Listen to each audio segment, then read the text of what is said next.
Welcome everyone. Today we are discussing more than just a tax reform.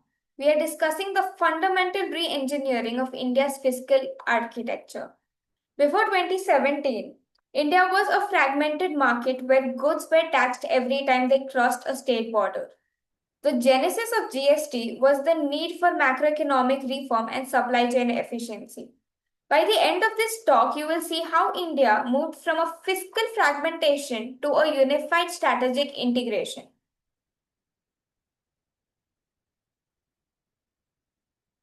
To understand the core thesis of GST, you must look at its four foundational pillars.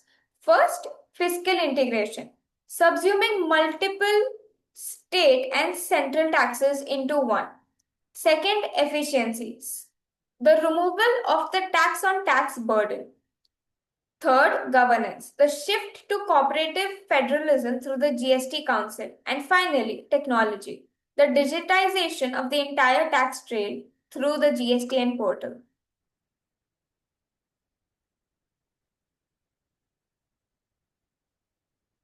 Why did we need this? Look at the pre GST regime on your left. It was a tangled web of excise, VAT, entry taxes where tax was levied on the total value at every single stage. There was no way to get credit for taxes already paid. GST introduced a streamlined flow. Now, the input tax credit mechanism ensures that tax is only collected on the actual value addition, at each step making goods cheaper for the end consumer.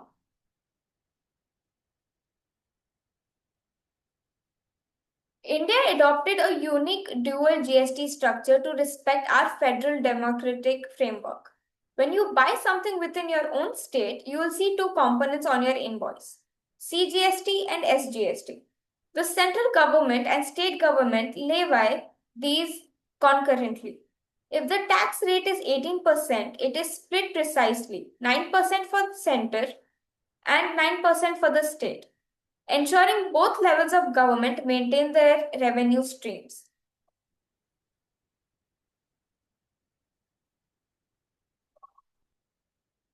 The real unifier of the Indian market is the integrated GST or IGST.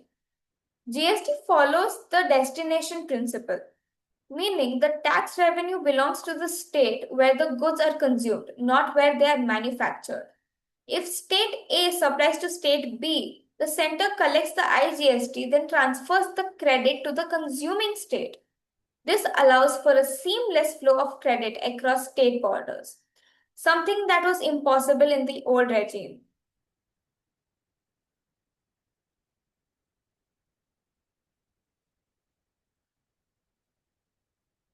GST has also changed how India interacts with the global market. In the old regime, importers faced tax stack on basic customs duty, CVD and SAD. Today, imports are treated as interstate supplies, where basic customs duty remains. The additional complex duties have been subsumed into IGST. This creates a level playing field between our domestic manufacturers and international imports.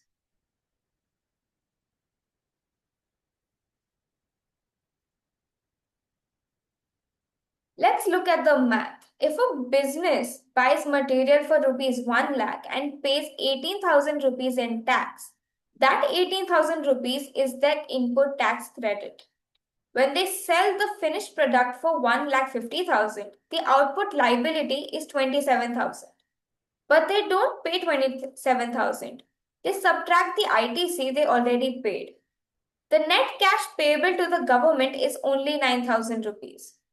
This proves that tax is paid strictly on the 50,000 valuation addition, eliminating the tax on tax.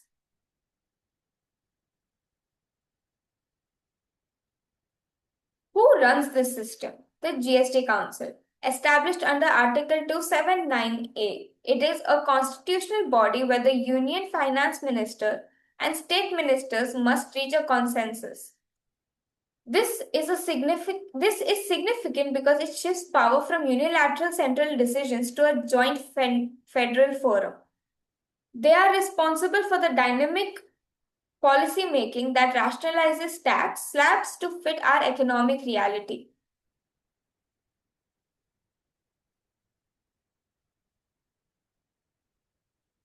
The invisible engine of this reform is the GSTN portal. It is the IT backbone that processes billions of invoices. Before GST, a multi state operator had to deal with 29 different state VAT portals. Now there is only one single standardized interface for registration, filing, and payment. This digitization has created a transparent trail that makes tax evasion much harder.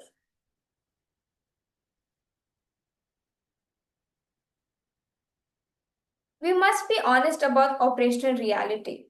The strategic wins are clear: a unified national market and the end of cascading taxes. However, we still face operational hurdles.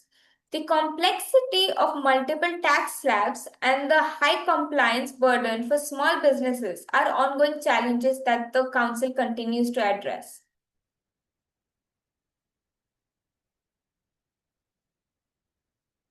In conclusion, GST is a landmark in India's financial maturity. It replaced fragmentation with a unified framework and used technology to drive formalization. While the journey of implementation continues, the destination based principle ensures free distribution of revenue across the nation. This reform isn't just about taxes, it's about a stronger, more efficient, and more transparent Indian economy. Thank you.